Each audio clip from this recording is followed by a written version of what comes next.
The news of the Battle of Kepler 7 spread through the galaxy like wildfire.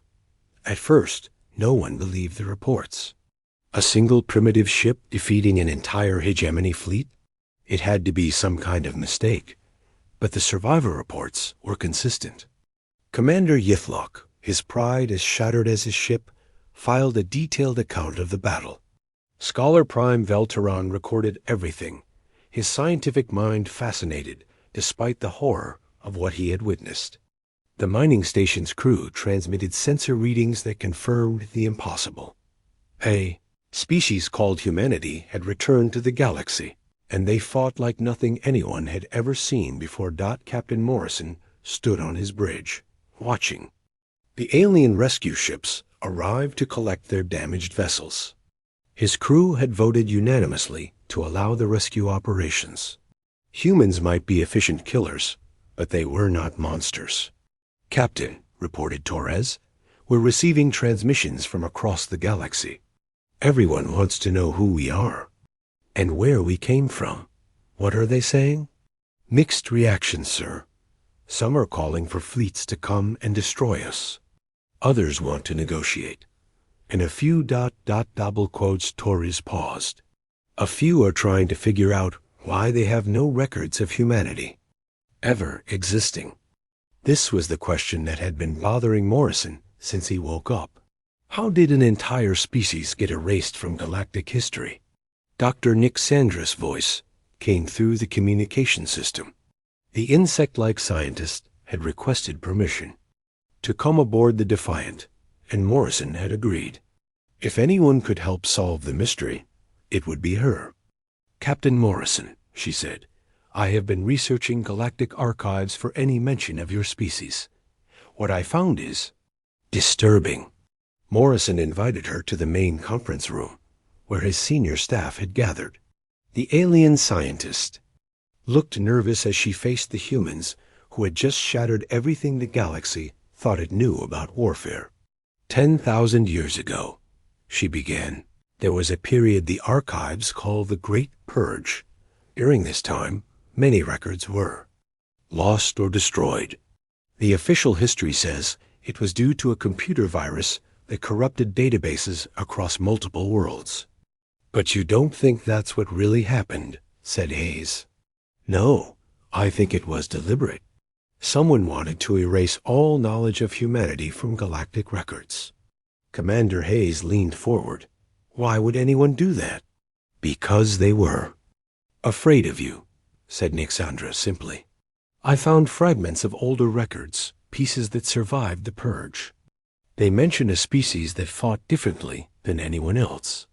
A species that refused to follow the accepted rules of warfare. A species that other civilizations considered terrifying." Morrison exchanged glances with his crew. "What kind of records?" "Military reports, mostly. Descriptions of battles where human forces were vastly outnumbered, but still won. References to weapons and tactics that other species considered barbaric. And warnings." "What kind of warnings?" "Warnings that humanity must never be allowed to spread beyond their home system. That they were too dangerous to be permitted to join galactic civilization. And recommendations that all contact with humanity should be severed." Morrison felt a cold anger building in his chest. "They cut us off, left us isolated in our own system." "Worse than that," said Nixandra. "I found references to something called the Containment Protocol. It appears that several major galactic powers work together to keep humanity trapped in the solar system." Chief Engineer Carter spoke up. "That explains why no rescue ships ever came. They weren't going to rescue us. They were hoping we would just disappear. And when we didn't disappear fast enough," added Hayes grimly, "they erased us from history instead." Morrison stood up and walked to the conference room's main screen, which showed the asteroid field where they had slept for 10 millennia. "Doctor." "Nixandra, what changed? Why are they allowing humans to exist now?" "I think," said the alien scientist carefully, "they forgot why they were afraid of you. 10,000 years is a long time. The species that made the decision to contain humanity are mostly extinct now. Their descendants inherited the galaxy, but not the knowledge of what humanity was capable of. Until now, said Torres. Yes, until. Now, Morrison made a decision that would change the galaxy forever. Torres, I want you to broadcast a message on all galactic communication frequencies. What kind of message, Captain? The truth, all of it. Over the next several hours, the galaxy heard a story that challenged everything they thought they knew. Captain Morrison told them about humanity's history, about the wars they had fought to protect their colonies, about the enemy that had driven them into hiding. He told them about the long sleep and the awakening to find their species erased from history. But most importantly, he told them about humanity's nature, about a species that had evolved on a hostile world where cooperation and sacrifice were necessary for survival, about people who refused to surrender even when facing impossible odds, about a civilization that considered acceptable losses to be a challenge rather than a limitation. The response was immediate and predictable. Some species demanded that humanity be destroyed before they could spread. Others offered alliance, hoping to use human military skills for their own purposes. A few simply fled to the far edges of the galaxy, wanting nothing to do with the species their ancestors had worked so hard to contain. But Morrison had expected this. He had one more message to send. To all species of the galaxy, he broadcast, humanity has no desire for conquest. We seek only to reclaim what was taken from us, our right to exist among the stars. We will defend ourselves against any aggression, but we will not initiate hostilities against those who leave us in peace. However, he continued, and his voice took on a harder edge, we will not be contained again. We will not be erased again, and we will not forgive those who attempt to repeat the crimes of the past. Humanity has returned to the galaxy. We are no longer the isolated species you once feared. We have learned patience during our long sleep, but we have not forgotten how to fight. Choose your actions carefully. The message ended, but its impact would resonate for centuries. The rusty relic that the aliens had mocked was no longer hidden in an asteroid. It was free, it was armed, and it carried the last 50,000 humans in the galaxy. More importantly, those humans now knew the truth about what had happened to their species. They knew who was responsible, and they had 10,000 years of anger to work through. As news of humanity's return spread, ancient archives were frantically searched. Old warnings were rediscovered. Military analysts began to understand why their ancestors had been so afraid of this one species. Humans did not fight wars to win territory or resources. They fought wars to ensure their survival. And when a human said they would defend themselves, they meant they would do whatever was necessary to eliminate the threat permanently. The galaxy had forgotten this lesson once. The survivors of the Battle of Kepler-7 would make sure it was never forgotten again. Captain Morrison stood on his bridge, looking out at the stars that his people had been denied for 10,000 years. His ship was no longer buried in an asteroid. It was free, moving through space under its own power, carrying the hopes and dreams of humanity's future. The aliens had called it a rusty relic. They had been wrong. It was not a relic of the past. It was the foundation of humanity's future. And that future started now. In the depths of space, the UE's Defiance set course for the solar system, ready to discover what had become of humanity's home. Behind them, the galaxy watched nervously and wondered what they had awakened from its long sleep. They were about to find out what humans did best: survive, adapt, and never, ever give up. Commander Yithlock studied the primitive ship on his main screen with growing irritation. His fleet of 27 advanced warships surrounded the ancient vessel, and yet the occupants were refusing to surrender. It was almost insulting. "Sir," reported his weapons officer, "the alien ship is powering up its systems." Energy readings are increasing rapidly. Yithlok's reptilian features twisted into what might have been a smile. His people, the hegemony, had conquered dozens of worlds through superior technology and tactics. This rusty old ship would be no different. How many life forms are aboard? He asked. Scans show approximately 50,000, sir. They appear to be coming out of some kind of hibernation. 50,000? Yithlok was surprised. That is far more than any ship should carry. What kind of vessel is this? His science officer, a thin creature with multiple eyes, consulted his instruments. The design suggests it was built for long-term travel, sir. Possibly a generation. Ship or colony vessel. But the weapon systems are far more extensive than any civilian ship would need. Scholar Prime Velterine S-Energy form flickered with curiosity as he monitored the transmissions from his research ship. Commander, I believe we are dealing with a military vessel. The crew's responses suggest combat training. Military? Yithlok laughed. Look at their ship. It is made of simple metals, no energy shields, no plasma weapons. What kind of military force uses such primitive technology? But aboard the Defiant, Captain Morrison was discovering that these aliens had made several dangerous assumptions about human technology. His crew had spent the last 2 hours analyzing the alien ships, and what they found was both encouraging and disturbing. Their ships are fast and their weapons are powerful, reported Commander Hayes from the tactical station. But they're built for fighting other civilized species. Everything is focused on precision and efficiency. What do you mean? Asked Morrison. They use energy weapons exclusively.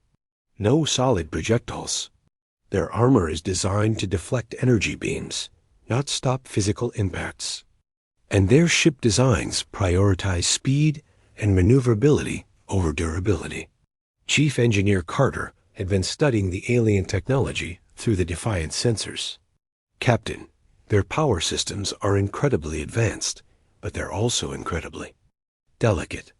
They use some kind of quantum energy taps that give them enormous power output. But if you overload them, they explode? Worse, they implode. Takes the whole ship with them. Science Officer Torres had been monitoring alien communications. Captain, I've been listening to their tactical discussions. They're planning to disable our engines and weapons, then board us. They expect us to surrender once they demonstrate their superior firepower. Medical Officer Sullivan had finished her analysis of the crew's condition. All senior staff are fully awake and functional. The rest of the crew is coming online rapidly. Captain, whatever we're going to do, we need to decide soon. Morrison looked at his displays. The alien ships were beautiful in their own way, all smooth curves and flowing lines. They looked like works of art compared to the Defiant's brutal, angular design. But Morrison had been a soldier long enough to know that pretty did not always mean effective. Hayes, what happens if we fight them? Honestly, Captain, I think we win. Against 27 ships? Yes, sir. Their weapons are designed for surgical strikes against specific targets. Ours are designed to destroy everything in a wide area. Their ships are fast but fragile. Ours is slow but nearly indestructible. And Captain ... Yes? They have no idea how humans fight, Morrison considered this. Every species in the galaxy had developed their own style of warfare based on their nature and environment. Humans had developed theirs on a world where everything tried to kill them, where resources were limited, and where cooperation and sacrifice were necessary for survival. Open a channel to the alien commander, Morrison ordered. Channel open, sir. Commander. Yithlok, this is Captain Morrison. I am offering you one final chance to withdraw your forces. We have no desire for conflict, but we will defend ourselves if attacked. Yithlok's response was swift and dismissive. Captain Morrison, your ship is surrounded by the most advanced fleet in this sector. You cannot possibly win a fight against U.S. Surrender now, and we will treat you with mercy. Morrison looked around his bridge at his crew. These were people who had volunteered to leave everything behind to protect human colonies from an enemy that had seemed unstoppable. They had slept for 10,000 years and awakened to find their entire species apparently extinct. If anyone could understand what it meant to fight impossible odds, it was them. Commander Yithlok, you misunderstand the situation. You are not facing a primitive ship with outdated weapons. You are facing the last survivors of humanity, and we have nothing left to lose. Captain, Torres interrupted quietly, I'm detecting weapons charging on multiple alien ships. Morrison nodded. Hayes, status? All weapon systems online and ready. We have full missile loads, all railguns operational, and our nuclear mines are armed and ready for deployment. Nuclear mines? Yithlok's voice came through the speakers, apparently having heard Hayes's report. You are threatening to use nuclear weapons? That is forbidden by galactic law. Morrison realized that these aliens had rules about warfare. Civilized rules that limited how they could fight each other. Humans had rules too, but they were different rules developed through millennia of total war against extinction. Commander, Morrison said calmly, we are not bound by your galactic laws. We are humanity, and we fight to win. The first shots came from the alien ships. Brilliant beams of energy lanced out from 3 different vessels, targeting the Defiance engines and weapon systems. The beams struck the ship's armor and scattered harmlessly, the thick metal plating absorbing and dispersing the energy. No damage, Captain, reported Carter. Their energy weapons can't penetrate our armor. Yithlok's voice came through the speakers, now tinged with confusion. How is that possible? Our weapons can cut through any known armor. Not human armor, Morrison replied. Hayes, return fire. The Defiance response was swift and devastating. Instead of the precise energy beams favored by the aliens, the human ship unleashed a barrage of solid projectiles. Railgun rounds each, weighing several tons and moving at significant fractions of light speed, tore through space toward the alien ships. The alien vessels, designed to deflect energy weapons, had no defense against kinetic impacts. The first round struck Yithlok's flagship and punched completely through it, the ship's elegant armor offering no resistance to the massive projectile. Impossible! Yithlok screamed as his ship's systems failed around him. No one uses solid projectiles.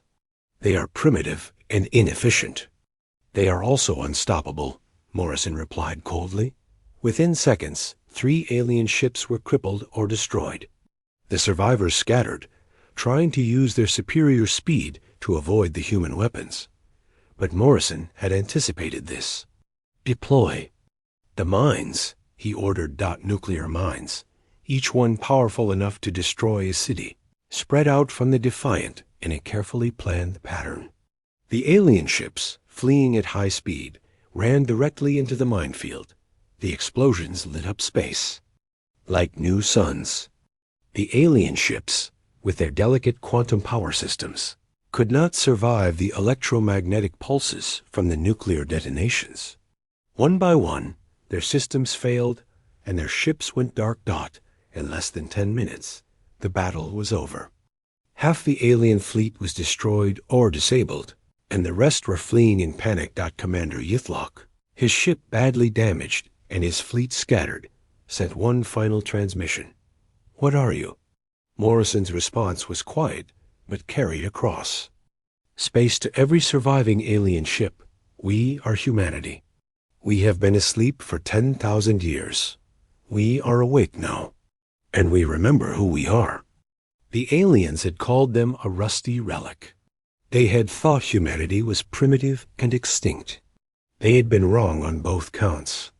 The relic was very much alive, and it was about to remind the galaxy why their ancestors had been wise to forget that humans ever existed. Captain Jake Morrison's eyes opened slowly as the cryogenic chamber finished its revival cycle. His body felt stiff and cold, but his mind was already working. The emergency wake-up protocols only activated when the ship was in serious danger.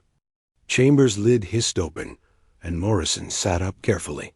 His enhanced metabolism, a gift from military genetic improvements, helped him recover faster than a normal person would. As feeling returned to his limbs, he reached for the emergency console next to his sleeping chamber. The status report made his blood run cold. 10,473 years had passed since he had gone into cryogenic sleep. The ship's computers had detected multiple alien vessels surrounding the UES Defiant. No human ships were anywhere in the area. Computer status.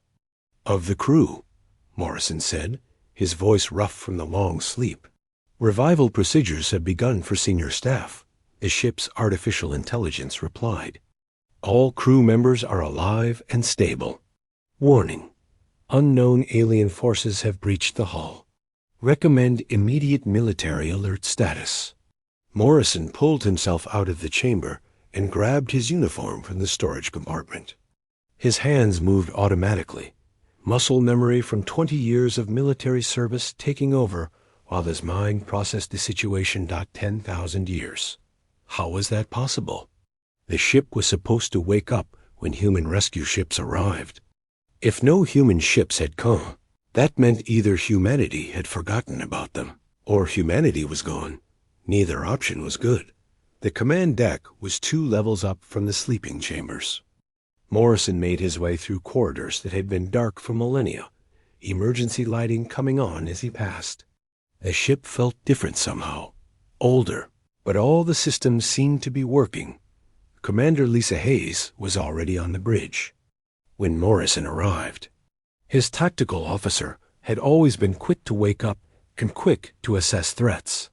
She was standing at the sensor station, studying the readings with a grim expression. "Captain," she said without looking up, "we have a problem. Tell me, 27 alien ships surrounding us. Unknown technology, but they appear to be armed. And Jake." She turned to face him, and he could see the worry in her eyes. "There are no human ships anywhere, no human colonies, no human anything. The computer can't find any trace of our people in its long-range scans." Morrison felt a chill that had nothing to do with his recent cryogenic sleep. How is that possible? I don't know. But it gets worse.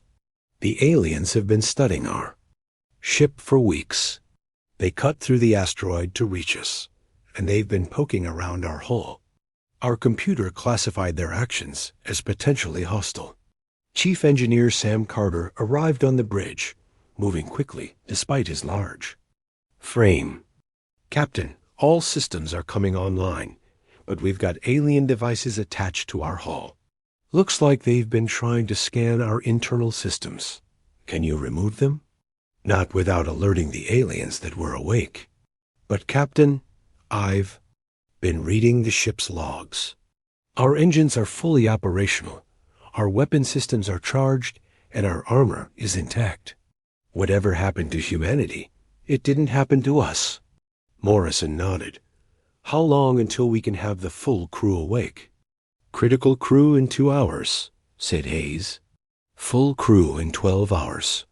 But Jake, we need to decide what we're going to do about our visitors." Science Officer Danny Torres stumbled onto the bridge, still recovering from his cryogenic sleep. His usually cheerful face was pale with shock. "Captain, I've been analyzing the alien transmissions. They've been trying to communicate with us, but they don't know we're actually alive. They think we're just some kind of automated system. What are they saying?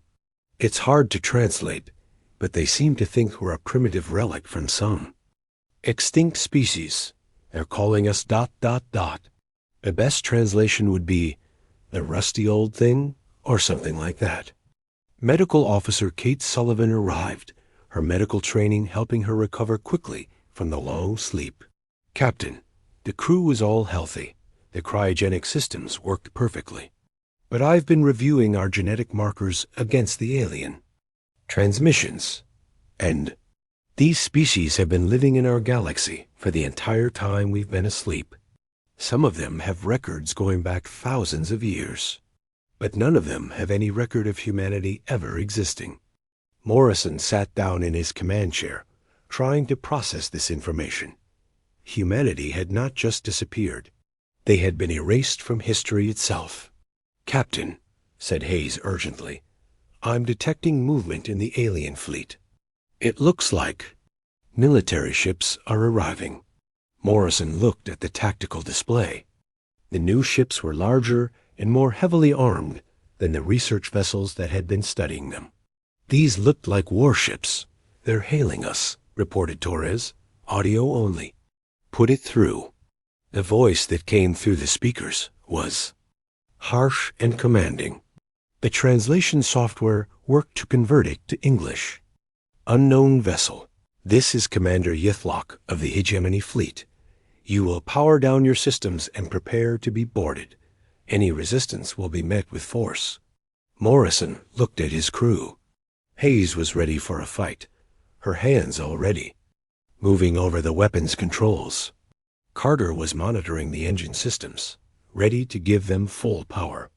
Torres was tracking the alien ships, counting weapons and analyzing their technology. "They think we're primitives," said Hayes quietly. "They have no idea what they're dealing with." Morrison made his decision. He had been trained for this situation, though he had never expected it to happen. First contact with alien species, with humanity in a position of weakness. The military protocols were clear. Assess the threat, protect the crew, and if necessary, demonstrate that humans were not to be underestimated. "Torres, open a channel." "Channel open, Captain." Morrison spoke clearly and calmly. "This is Captain Jake Morrison of the United Earthship Defiant. We are representatives of humanity. We do not recognize your authority, and we will not be boarded without permission." The silence that followed was telling. Morrison could imagine the aliens trying to figure out what humanity was and why they had never heard of it. Finally, Commander Yithlock responded. "There is no species called humanity in our databases. You are operating a primitive vessel in violation of galactic safety protocols. Stand down immediately." "Negative," Morrison replied. "This is a human ship in human space. You are the ones who need to explain your presence here." "Human space?" Yithlock's voice carried a note of amusement. "This entire sector belongs to the Galactic Trade Consortium. Your primitive civilization has no claim here." Morrison felt anger rising in his chest. These aliens thought they could just claim human territory because humanity had been asleep for 10,000 years? "Hayes, what's our weapons status?" "All systems operational, Captain. We have full ammunition stores, and our nuclear reactors are at maximum output. Carter, engines?" "Ready for full power, Captain. We can move whenever you give the word."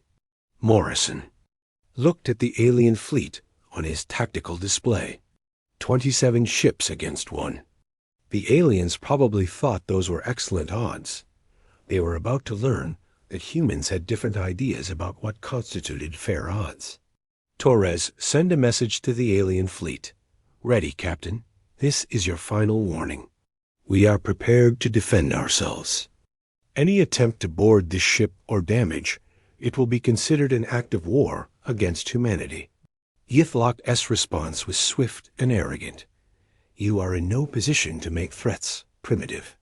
Our ships will disable your vessel and take you into custody. Do not make this more difficult than it needs to be." Morrison saw weapons powering up on several of the alien ships. They were planning to attack anyway. "Hayes, prepare for combat. Carter, I want full power to engines and weapons. Torres, record everything for the ship's log." "Aye, Captain," they replied in unison. "And crew," Morrison added, his voice carrying throughout the ship on the internal communication system. "Today we remind the galaxy that humanity is not extinct. We are not primitive, and we do not surrender. The UE's Defiant had been sleeping for 10,000 years. But it woke up angry, and it was about to show these aliens what human engineering could do when it was designed for war. 3 weeks had passed since the discovery of the ancient ship. The asteroid around Kepler-7 was now crowded with vessels from across the galaxy. Scientists, soldiers, and treasure hunters all wanted to see the rusty relic for themselves. Commander Yiflok of the Hegemony stood on the bridge of his warship, looking at the buried vessel through his ship's scanners. His people were warriors, born and bred for fighting. They had conquered dozens of worlds and feared no one. "It is just scrap metal," he told his officers. "I do not understand why everyone is so excited about this junk." But Scholar Prime Velteron disagreed, the energy being floated near the viewing screen, his form glowing with curiosity. "Any new knowledge is valuable, Commander. Even from primitives, we can learn what not to do." Trade Overseer Grixmar was more practical. His squat, furry body moved from station to station as he checked profit calculations. "The metal alone is worth something. And if we can find their technology, even old technology, someone will pay for it." Dr. Nixandra had been working non-stop since the other ships arrived. She had barely slept, trying to understand the mysteries of the ancient vessel. What she had found worried her. "The ship is not as dead as we thought," she reported to the Joint Research Team. "I am reading very faint energy signatures from deep inside." Commander Yiflok's warrior instincts made him alert. "Weapons? I do not think so. More like life support systems. Very low power, but still running." Scholar Prime Velteran glowed brighter with interest. "Fascinating. After 10,000 years, some systems still function? Their engineering was better than it appeared. Or someone is still alive in there," said Nixandra quietly. The room went silent. The idea that anything could survive 10,000 years seemed impossible. Even the longest-lived species in the galaxy only lived for a few hundred years. "Impossible," said Grixmar. "Nothing lives that long." "Cryogenic sleep," suggested Velteran. "Freezing the body to stop aging. Some species have tried it, but it never works for more than a few years." But Nixandra had been studying the ships. "Internal structure. Look at these readings. The ship has massive life support systems. And here, in the center, there are thousands of individual chambers, each one designed to keep someone alive for a very long time." Commander Yiflok studied the scans. As a military officer, he could read ship designs well. "This is not a normal ship. It is built like a colony vessel." But why would a colony ship have so many weapons? "Maybe they were running from something," said Nixandra. "Or they were planning to fight someone." Added YITH single quotes locked out the research team decided they needed to get inside the ship. But the ancient vessel was buried deep in the asteroid. They would have to cut through miles of rock to reach it. "We will use controlled explosions," announced Yiflok. "My ships have the best mining charges in the galaxy." "No," said Nixandra quickly. "If there are people sleeping inside, explosions might kill them, or wake them up in a bad way." "So?" said Grixmar. "If they have been sleeping for 10,000 years, they are probably already dead." But Velteran was curious enough to be careful. "We should use cutting beams. Slower, but safer. I want to study whatever is inside." It took 2 days to cut through the asteroid to reach the ship's hull. When they finally saw it up close, everyone was impressed despite themselves. The metal was thick beyond anything they had seen before. Each armor plate was as tall as a person, and twice as thick. How did they even move this thing? Wondered Yiflok. It must weigh as much as a small planet. "Very powerful engines," said Nixandra, checking her readings. "Simple but huge. They did not care about being efficient. They just wanted raw power. The cutting began on the hull itself. The ancient metal was harder to cut than expected. It took hours to make a hole big enough for the research team to enter. As soon as the hull was breached, strange things began to happen. Lights that had been dark for thousands of years began to flicker on inside the ship. Computer screens came to life, showing symbols that no one could read. "We have awakened something," said Nixandra nervously. Deep inside the ship, systems that had been waiting began to work. Emergency programs that had been written long ago started to run. Sensors that had been sleeping began to scan the area. Around the ship, the ancient computers found the alien ships surrounding them. According to their programming, this was not supposed to happen. The ship was supposed to wake up when human rescue ships arrived. These were not human ships. Warning signals began to sound throughout the ancient vessel. Red lights flashed in empty corridors. Computer voices spoke in a language that had not been heard for 10,000 years, giving orders to crew members who were still sleeping. Outside, the research team watched in amazement as the dead ship came to life around them. "The power output is increasing," reported Korath from the mining station. "Whatever we did, we started something big." Commander Yithlok ordered his weapons ready, just in case. But he was not really worried. How dangerous could a 10,000-year-old ship be? Scholar Prime Velteran was recording everything. This was the discovery of a lifetime. The ship's computer systems are incredibly complex. Look at all these backup programs and emergency protocols. But Dr. Nixandra was getting more worried by the minute. "The energy readings are growing stronger, and I am detecting movement inside the ship. Something is waking up." Then the transmissions began. The ancient ship started broadcasting on dozens of different frequencies. The messages were in an unknown language, but the mathematical patterns made it clear that this was communication from an intelligent source. "They are trying to talk to us," said Velteran excitedly. "Or they are calling for help," said Nixandra. "Or they are giving orders to attack," said Yithlok grimly. The alien research teams tried to respond to the transmissions, but their messages seemed to confuse the ancient ship's computers. The responses they got back were getting more urgent and more demanding. Inside the ship, the central computer was becoming increasingly concerned. The protocols were clear. If unknown aliens were detected near the ship, wake the command crew immediately.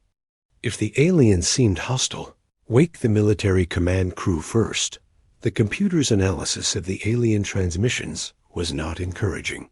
These beings had surrounded the ship with armed vessels. They had cut holes in the hull, and they were not responding to standard human communication protocols. In the central command section of the ship, emergency revival procedures began. Cryogenic chambers that had kept their occupants frozen for 10 millennia started their awakening cycles. Captain Jake Morrison was the first to wake up because his chamber was designed to revive the ship's commander before anyone else. As his body slowly warmed and his mind cleared, he tried to remember what had happened. The last thing he recalled was the retreat from Earth's outer colonies. The enemy had been overwhelming them on every front. The decision had been made to take the civilian populations and run, hiding until they could figure out how to fight back. But as Morrison's vision cleared and he read the status reports, he realized that something had gone very wrong. The ship was supposed to wake up when human rescue ships arrived. Instead, he was looking at scanner reports showing alien vessels all around them. 10,000 years had passed, and humanity seemed to be gone from the galaxy. But something had found them anyway. Morrison began the process of waking his senior staff.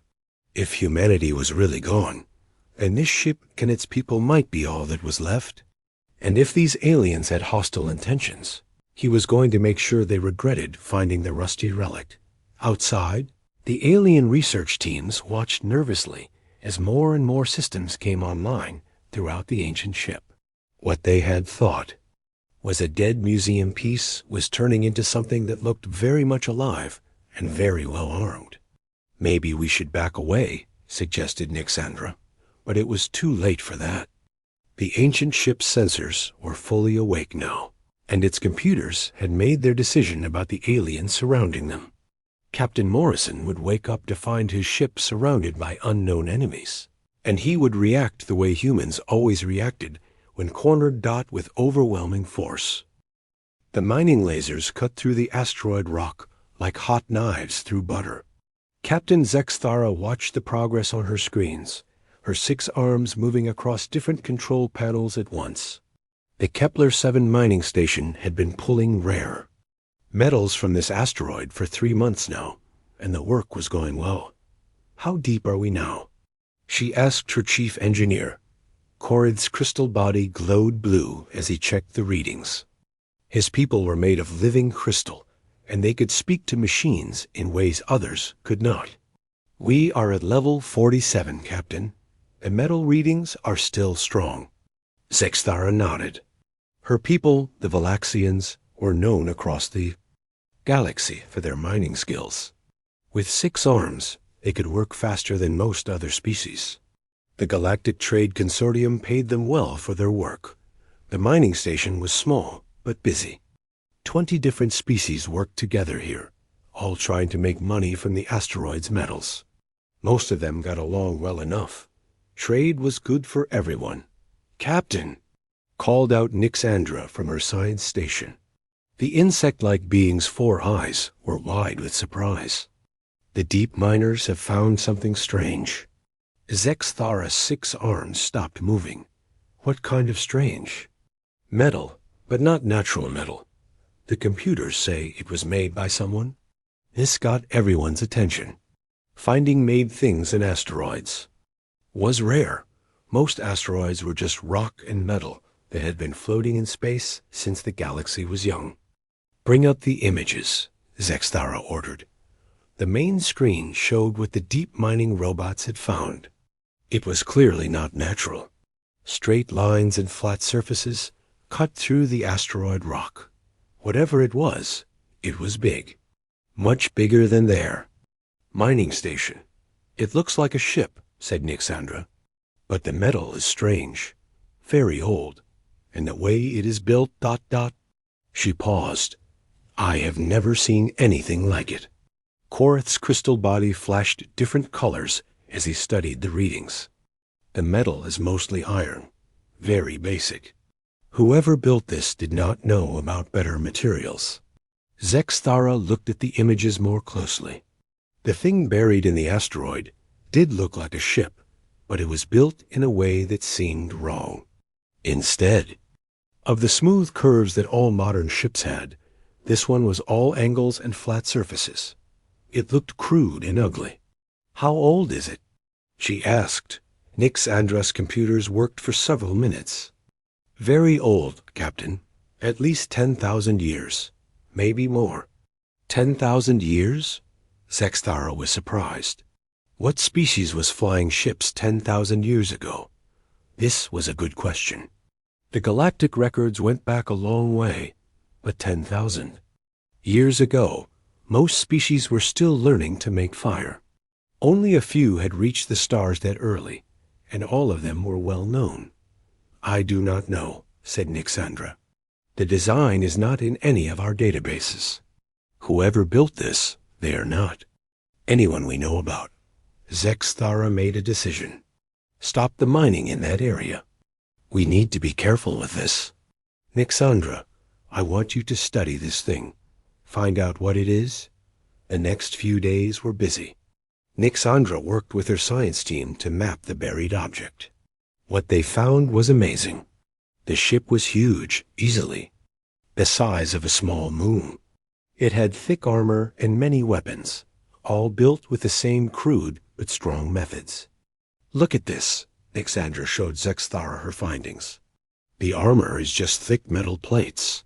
No energy shields, no smart materials, just heavy iron and steel. But it is so thick that our best weapons would have trouble getting through it. And the weapons? Simple but many, hundreds of them. They shoot solid metal instead of energy beams. Very basic, but there are so many of them. Zexthara studied the readings. It sounds like whoever built this believed in using lots of simple things, instead of a few complex things. Yes, but why? Anyone smart enough to build ships should know that energy weapons are better than metal bullets. This was true. Every species in the galaxy used energy weapons. They were cleaner, more accurate, and did not need heavy ammunition. Only very primitive people still used solid projectiles. Maybe they were not very smart, suggested Korath, but Nixandra shook her head. No, look at the inside. The ship has many backup systems. If one thing breaks, 3 others can do the same job. And the power system is very clever, even if it is made from simple parts. Word about the discovery spread quickly through the galaxy's communication networks. Within days, ships from different governments were heading to Kepler-7. Everyone wanted to see this ancient mystery. The first to arrive were scientists from the Ethereal Collective. These beings were made of pure energy and thought they were the smartest species in the galaxy. Their leader, Scholar Prime Vel Terran, looked at the buried ship and laughed. This is what passes for engineering among primitives, he said. Look at how crude it is. Whoever built this probably destroyed themselves soon after. It is amazing they lived long enough to reach space at all. Other ships arrived over the next week. Military vessels from the hegemony came to make sure the discovery was safe. Trade ships came hoping to find valuable technology. But everyone agreed that the ship was just an interesting piece of history from some long-dead species. They started calling it the Rusty Relic. The name stuck because the ship was indeed rusty. The iron and steel had been slowly oxidizing for thousands of years, giving the whole thing a red-brown color. We should put it in a museum, said Trade Overseer Grixmar, a reminder of how far we have all come since those primitive days. But Dr. Nixandra was not so sure. The more she studied the ship, the more questions she had. Why build something so strong if you were primitive? Why have so many backup systems? And why bury it in an asteroid instead of just leaving it in space? I think we should be more careful, she told Captain Zexthara. This ship was not just abandoned, it was hidden. Hidden from what? I do not know. But whoever hid it thought something was coming. Something bad enough that they needed to sleep until it was safe to wake up. But the other species did not listen to her warnings. They saw only a rusty old ship from a dead civilization. They could not imagine that anything sleeping inside might still be alive. That was their first mistake.